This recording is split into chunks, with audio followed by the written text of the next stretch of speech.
By 1974, Mel Brooks was broke, exhausted, and ready to quit on films completely. The world of comedy, once his playground, was slipping through his fingers after he suffered the embarrassing flop of The 12 Chairs.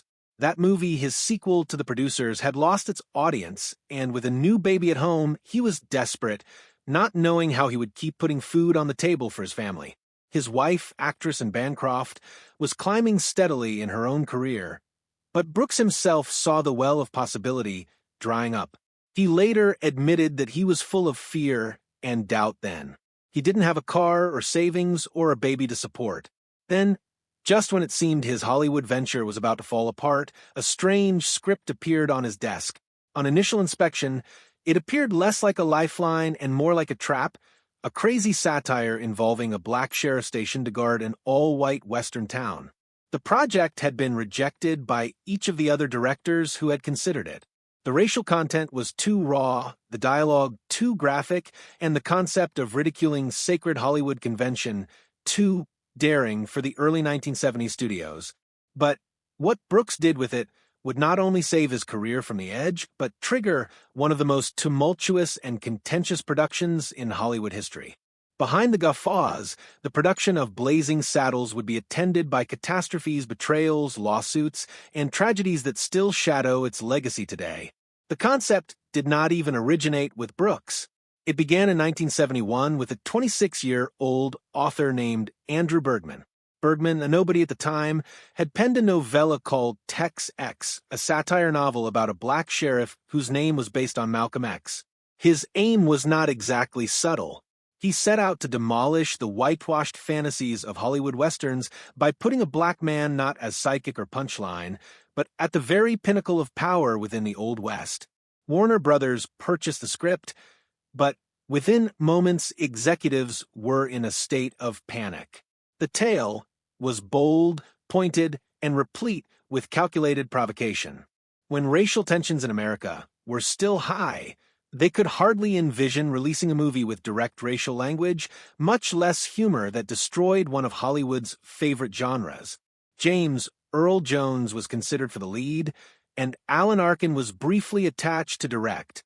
Jones, still not the voice of Darth Vader, but already a seasoned actor, would have lent seriousness and gravity to the part. But the production fell apart under its own excesses. The executives grew too apprehensive, the concept too ambitious for a mainstream release. The script was shelved quietly, collecting dust as a project too risk-prone to attempt. By 1972, Mel Brooks was asked to attempt it. He did not take the job out of pride.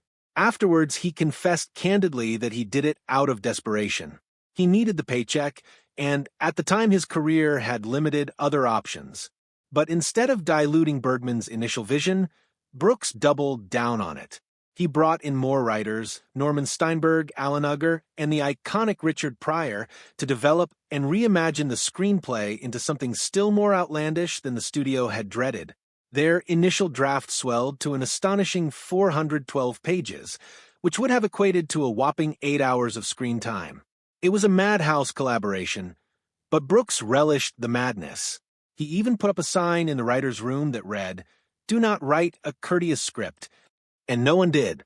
Pryor brought raw jokes about Jewish people, and the Jewish writers brought raw jokes about black folks. No one respected their lane. The writing sessions were screaming arguments fueled by Chinese takeout and bottomless coffee, nights that lasted until mornings until the pages had accumulated. What emerged from the process was still big, boisterous, and completely fearless. The outcome was a script never before seen by the industry. But the lunacy of the writing room would be dwarfed by the hell of casting. Brooks' initial desire for Sheriff Bart was Pryor himself.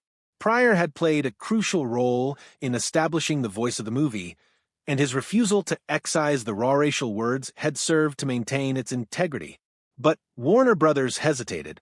Pryor had just been arrested on charges of drug possession, and the studio ruled him uninsurable. They were not going to take the gamble. Brooks, enraged at being interfered with, thought about abandoning the project entirely. But Pryor himself talked him out of it. Calmly, he told Brooks, "We'll find the right guy. Keep going." The right Guy turned out to be Cleavon Little, a smooth and charismatic actor who brought both dignity and sly humor to the role.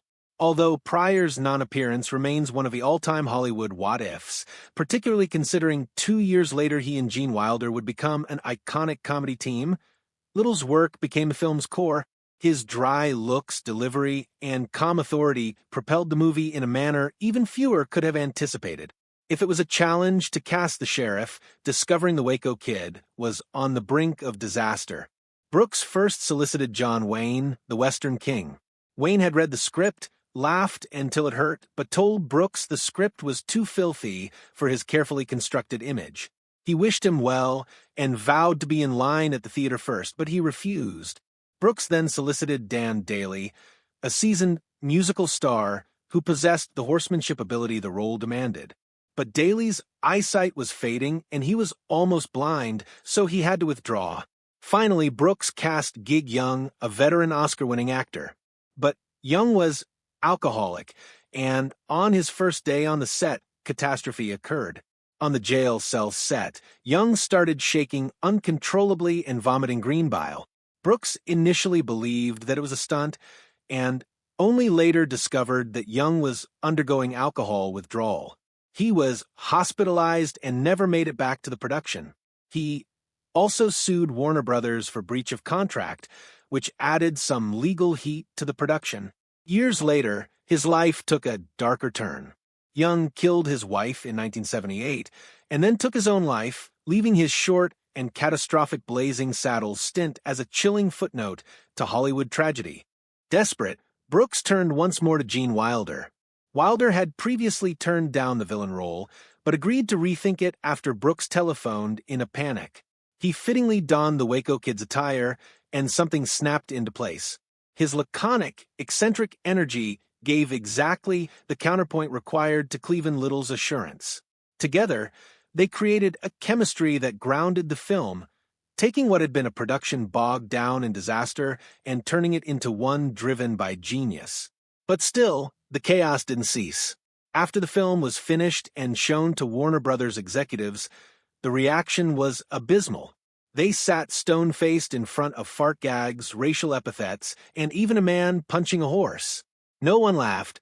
When the lights went up, executives were apoplectic. Leo Greenfield, the distribution chief, bluntly declared that the film was to be buried and written off. Others handed Brooks a list of suggestions. Eliminate the campfire scene, tone down the racial language, cut the violence. Brooks nodded, took the list graciously, then departed the room and balled it up. He wasn't going to alter a thing. Instead, he bet on another screening, this one for secretaries, janitors, and mailroom staff. Beginning in the opening minutes, the room erupted in laughter. Audiences gasped for air, collapsed out of their chairs, and screamed at the screen. Brooks muttered to himself, "This is our movie."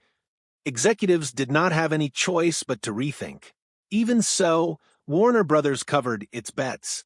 In February of 1974, the film opened in only 3 cities, New York, Los Angeles, and Chicago, with no promotion and no critic previews. To their amazement, crowds filled the theaters, and word of mouth spread like fire.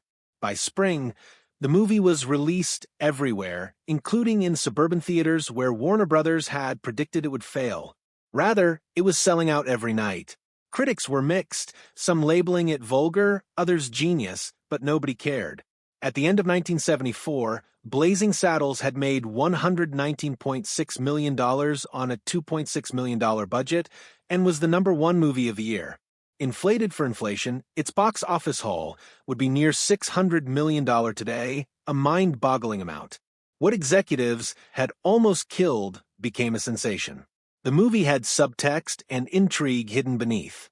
Brooks populated the soundtrack with his own voices, singing, heckling, even background harmonies, and inserted personal asides, including a cameo from Anne Bancroft as a church lady. But the irreverence also spurred lawsuits.